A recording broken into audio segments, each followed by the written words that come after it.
Hey everybody, welcome back to Makeup Effects Live at IMATS. I'm here with Michael Key, who you met in the first segment, the man responsible for this big party. And we're also here with Sam Bekerian from Naimie's Beauty Supply and Burman Industries. Hello. Welcome. Nice to be here. How are you, Thank Sam? you. Hello, everyone. Sam is among many vendors who are here today to promote their wares, and we have a special relationship with Sam. He is our official vendor on the Stan Winston School site, so if you see any of our materials lists on our website, we usually link right over to Burman Industries because he's our buddy. We love everyone. Well, thank you. But we also I'm just love proud Sam. to be part of it. And do you want to tell the folks a little bit about both companies, those who aren't aware of what you guys do and what you carry? Well, Naimie's Beauty Center in Los Angeles is basically the lead supplier to the motion picture industry, entertainment, of all the beauty, makeup, and as well as character. And we've been serving the industry really worldwide for almost 3 decades. I am one of the founders of the company, and Naimie was my other partner, which we had a great partnership for 25 years, and he's retired since '07. So that's what we do at Naimie's. We ship all over, all the high-end brand names of the beauty makeup, as well as the theatrical all the needs and all the supplies. And as Burman Industries, I've acquired Burman Industries from the Burman family, Sandy Burman, in '03, and we've grown that company to become the lead supplier to the special effects, where we get into more of the mold making and casting and all the resins and the foams and the gelatins and the likes. And again, we supply the world with all the fun stuff to make the monsters and the props and all the, for the special effects industry. Because you can't make monsters or makeups without supplies, and you cover it all. So yes, we do. We're happy to be working with you, and you guys are offering a discount to viewers, correct? Yes, in that spirit, we are willing to offer 20% off of our regular low prices to everyone that is viewing this show by just mentioning the code IMATS Live. IMATS Live, IMATS Live. Just call in the stores, Burman Industries or Naimie's, or go visit the store if you're lucky enough to be in LA. And you don't have to remember everything we just said. The links are in the description below this video. So check out Naimie's, check out Burman Industries. And now, Michael, we should take a tour. Tell us where we are. We are at the Makeup Museum, which has been a part of every LA show that we've ever done. And it's a very important part of our show because we get to celebrate. This is really very centric to makeup effects. Although once in a while we'll get photo collections that are more beauty-oriented. Deborah Weeks has had a few shows here. Just a few, yeah. Yes. He's had those. So what we do is we get to see things from past and present and be able to celebrate that art. You know, like behind us right here, Charlie Gamora. I mean, this is way back in the day, going to, when he was doing Gorillas and what have you, all the way to movies being done right now. So it's really a neat time to be able, and I'm really thrilled about the artists that contribute to this, because without them, we wouldn't have a museum. And you have a curator this year who is beloved member of the Makeup Effects community, Mark Viniello. Should we have him we should have him co-lead the tour with you? Let's cross over, actually. Very good. Sam, you want to get over the red, the red rope? Wow. Do I look at you? You're going to look at the camera and us. So, ladies and gentlemen, we are here with Mark Viniello in the Makeup Museum. Mark is a makeup effects artist and mold making master and foam master and too kind. everything master. You're too kind. Who's also curating the museum. So, talk to us about how this all came to be, guys, this year's collection and what you're excited about. It was great. I was back east basically on a holiday with my family, and Mike Elizalde from Spectral Motion sent me an email saying, hey, would you be interested in curating the museum this year? And I'm like, yeah, sure, I'll give it a shot. And I talked to Michael, and it was really the first time I'd really spoken to him at length on the phone. And I said, I got all this stuff from Dick Smith. I was trying to get out there. And Mike's like, wait, you have the Dick Smith stuff? And I said, yeah. He goes, let's get it out here. Let's get it in the museum. And it really, Michael Key is the reason that all this was able to come here, is because all this was shipped back east at great expense to get it here. I mean, we're shipping plaster molds and such, so that was the start of it. And then I started making some calls to some colleagues, and some people very generously donated their artwork here. But I've had this stuff in storage for over 20 years, and thanks to Michael Key, it is now seeing the light of day, and people are here to enjoy it and get excited about it. Can you walk us through some of the highlights of the collection? We'll actually get a shot. Can you get a shot in there, John Sure. Ailes, creative director? A lot of stuff, I got a lot of this stuff is when Dick had his garage sale in the early 90s when he moved to Florida. And he told all of his students, which I had just become one of his students, and he had a refrigerator full of rubber mask grease paint that he wanted someone to bid on. I guess I was the only bid because I got it. And that's a lot of this stuff here is his custom formulas to match, I think, some of the Tuttle colors and such here. And when I went to his house, a lot of the stuff had already been given away and sold, but he had a bunch of stuff that was going to go to the Larchmont dump and said, take whatever you want. So I basically filled my car with whatever I could. And so walk us through a little specific tour. Let's just go down the table Sure. and have a little tour of things. Well, right here we have a De Niro eye appliance mold that I can assume is from the Deer Hunter. I don't think he had a scar in Godfather 2, so I think that's the only time he worked with De Niro. Those 2 times. Brando, here's something interesting. This is labeled as Brando Scrooge Jowl. And I can assume that when he was first doing The Godfather, he talked about having appliances, and Marlon Brando didn't want to mess with the appliances. So that's how he came with the dental plumper and that iconic look. But I'm pretty sure this is the mold of the first test piece, and it was reused, I guess, for something called Scrooge, or maybe he called Brando Scrooge. I don't know, but that's what that piece is. That is only 2 degrees away from Marlon Brando's face. Right. So it's like you're touching Marlon Brando almost. It's a little greasy. I see Pacino there. Yes. The unmistakable and this Pacino. is Pacino, right? Yeah, this was from, I believe, Godfather 3. And this was a test makeup, to make the aged Michael Corleone. I believe there's a picture of one of these versions of makeup in the Dick Smith Cinefex. So I'm pretty sure this is the mold. And you can see a difference in the stone and how it was done versus what was done with Brando. I mean, there's some, he added some additives in here, Dick always modifying and changing stuff. So, sure. See that? That's cool. Yeah, I'd be happy to. Beautiful work. Yeah, it's great. And Michael, you pointed something out. Like, I got stuff from his kit, and there were these items here that you're like, do you know what that? I had no idea what it was. It's not labeled. Do you want to? Yeah, this is a company. I'll butcher the pronunciation. It's Janice. It was a company that Leonard Engelman, he purchased this company and he renamed it Tot. So this is early Leonard Engelman stuff, and I'm sure Leonard probably sent it to Dick. And there's John Calicos, Yeah. an actor that I'd worked with played a few times. You've seen him on, I think he was the original Klingon back in the 60s show. The first Klingon ever. The very first Klingon ever. And so that's obviously a color that he had mixed for John. He did a Winston Churchill makeup on him, and there was a theater technique book, and this was the bald pate that they had a picture of it in the book. And I had this mold, and when I finally got the book, I'm like, oh my gosh, there it is. So if you have the theater techniques book, the red one, this is it was for a stage play where he played Winston Churchill. This is a hand from Altered States, and it feels like a very old, dense foam rubber, and it's got to be part of the William Hurt suit that was when he turned into the creature at the end. So this was, again, just lying around. He's like, do you want it? I'm like, yeah, I'll take that. Sure, Dick, if you don't want it. So that was really nice to have. Again, we have more rubber mask grease paint here. There's something here labeled Balsam Ear. I was just talking to some guys about this, that everyone talks about Little Big Man and the marvelous makeup he did on Dustin Hoffman, but there was also other makeups in the film, and one of them was on Martin Balsam as the snake oil salesman who gets his ear chopped off, he gets his eye poked out, he gets his hand cut off, and this is a little damaged, but I think this is the chopped off ear appliance from Martin Balsam from Little Big Man. So we've got a Little Big Man mold here, which was kind of an exciting find when we pulled this stuff out of mothballs. Let me interject one piece Sure. while you're putting that back. A lot of people don't know that Dick Smith developed the first color system for television, because television obviously started off in black and white. And Max Factor enlisted Dick Smith's help in developing the first color system to work with cameras at that time. This is an early rubber mask grease in a porcelain container, which means it's very, very old. And Dick developed those colors because he was head of makeup for NBC television, which was the first He was the first makeup artist. That's oil separation, where the oil would come to the top.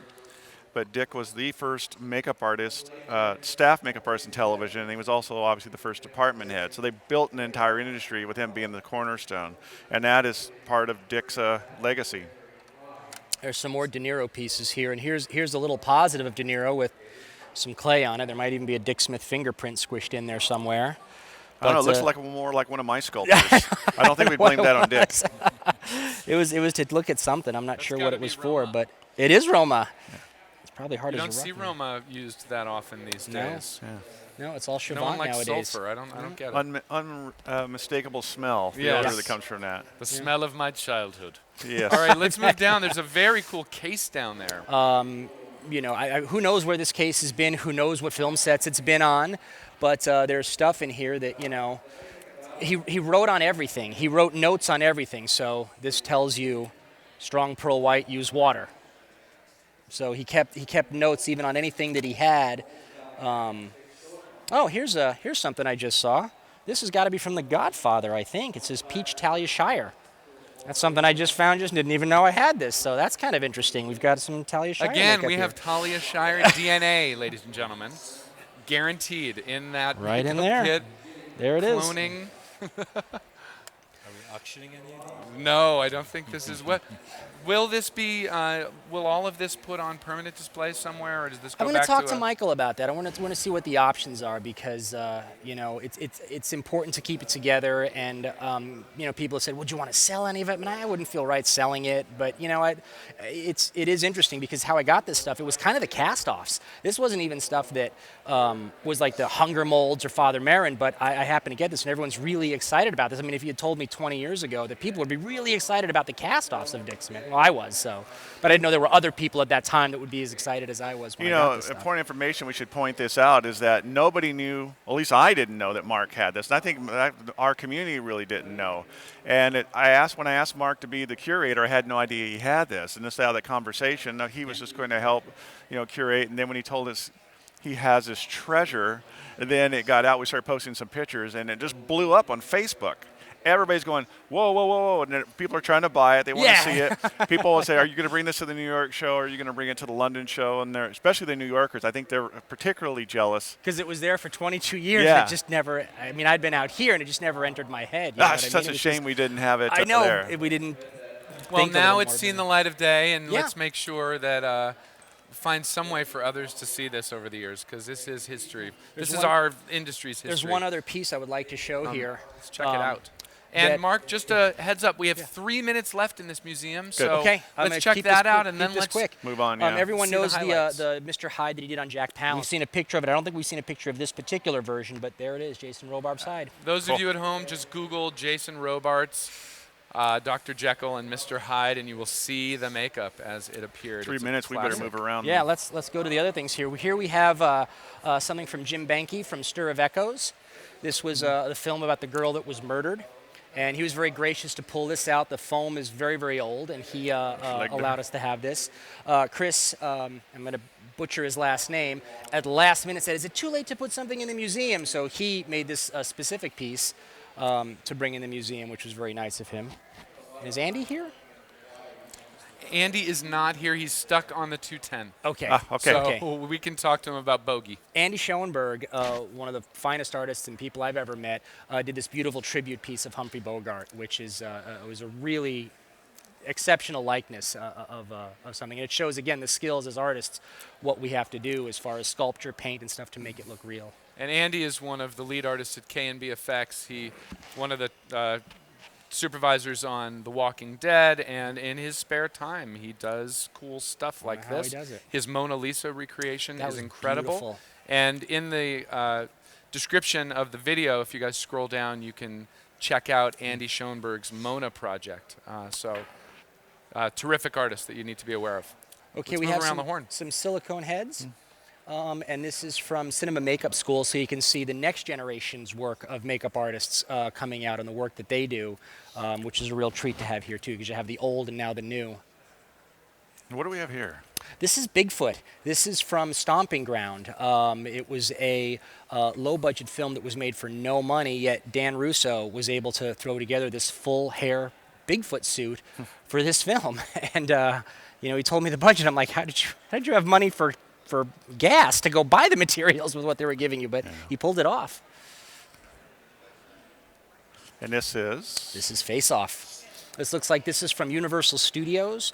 They had a maze this year for Face Off. They had several theme mazes: American Werewolf, Walking Dead, and Face Off. So this is from Horror Nights, and I believe this is Michael Burnett graciously took this stuff on a plane and got it here for us from Florida. This was for a Disney show. It was a pilot. I don't think it got picked up, but they made he made like 4 of these things, and it's too bad because it looks kind of neat. It was all foam and no mechanics, so it was done very old school, very Planet of the Apes kind of thing with the extended muzzle.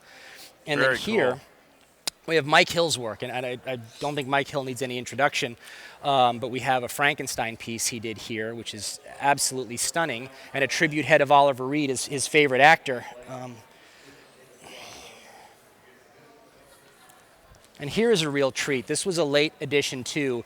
Steve Wang and Eddie Yang of Alliance Studio graciously offered to exhibit these pieces here. This was done for a Beauty and the Beast film in France. And this is a display head of the character they created. That is so awesome. It's amazing. The work they do is stunning. And then here, these are collectible pieces that Steve's company produces of film things that he worked on that he's a fan of. We have a Close Encounters alien. We have Marcus from Underworld 2 that Steve did the maquette and designed the makeup for the full-size creature for Patrick Tatopoulos. And here's a Lycan from Underworld. And then we have my favorite is what we're going to end Close with. it off? Yeah. Okay, on that side. Look at the detail on this. Do you guys recognize this from Men in Black, everybody? There's one more thing here. Do you Oh, have time? okay. Yeah, let's do it. Let's Yeah, show this them is the rare. final The final thing, treasure. and this is a good thing though, because this is old. This is going me back move. to the 20s.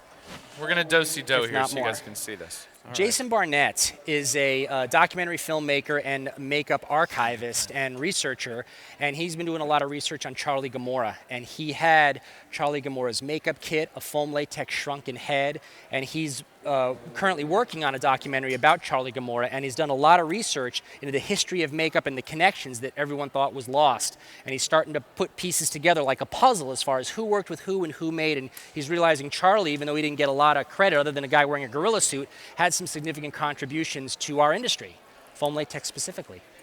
So Well, we've got some ancient and new. yeah, and we've covered stuff the to come too. Yeah, we've covered the ground here. The whole. well, whole I've time frame. seen the last few makeup museums, and this one is got such a historical bent, and that's Yeah. kind of great. And I hope, Michael, you continue to sort of feature the best of today and the best Absolutely. of yesterday. What do you think? You're going to offer some of I mean, Dick this is Smith's just- old it's- palettes it's for really sale? and Chilling. I mean, Naimie's? you know, Dick will be proud of you guys, and Stan. You know, they Yeah. will be both missed very much so in this industry. They're the greatest. They really contributed so much to all this artistry and the great work that the next generation is continuing. Yeah. And they would just both be so proud of you guys. Yeah, it was a treat. I And, worked for Stan. I worked for Stan, your dad, and it was a dream come true. Their legacy to be there. definitely continues. I mean, especially with the Stan Winston, Yeah. all the videos and the materials Thank you you, guys Sam. creating, and with the top industry talent contributing. Guys I mean, like that them. can- absolutely. I mean, it's really chilling. We're honored that kind. everyone has said yes to come And share. because and, he was it's such a pretty great cool. man Yeah. that all these artists that they worked with him were very inspired. was- you know, he wasn't continues to, teaching them. He so. was just, I think, inspiring them, motivating them. Yeah. To, you know, getting their talent, their creation out of them, and trying to do it. Pushed And you that's to why I be think better than you exactly. thought you could be. Right. Like it was. He wasn't it was teaching. amazing. You know, they were great talents that he discovered, Yeah. and you know, mentored them and took them in, and now that you see the result, they're all love to contribute to the videos and the techniques Oh. to share it with the next generation. Stan would be It was completely. an honor. Thank you, Sam. Proud of you and we guys. did not pay him Great anything to job. say all that. Thank Oh, you you very didn't have much. to. I mean, I'm just. But we From will. From the heart. Stan to me is just a. I You know, agree. it's a big Well, name for well, me. thank great. you for My those heart. kind words about Dad. And the truth is, for this community to thrive and move on to many generations, we all have to share and continue to Absolutely, inspire absolutely. one another. That's what it's right. all That's about. what it is. It's all And, about inspiring. We have to wrap up this segment, and I want to tell you where to find Sam. Sam, his company, Naimie's Beauty Supply. You can go to www.naimies.com. That is in the description of this video. There's a link you can click. Also, Burman Industries, where you can find them is www.burmanfoam.com. 20% discount. Is that good for a week? What is the time limit For on the that? week, for the next week. Yes. For the next week. So give them a call. The code is IMATS Live. IMATS Live. And Mark Thank you for Viniello, watching. Thank you. Thank you very much. Thank you, Matt. It's always a pleasure. Well curated. Thank you. And Mark, we gave your Twitter handle I still have a Twitter in account. the description. He does Do have I? a Twitter account. Oh my Let's gosh. blow it up. I better check that out. Everyone go to Mark's Twitter account after this segment and give him some love. And once again, Michael Key's been with us for the first two segments. You know where to find him, makeupartistmagazine.com.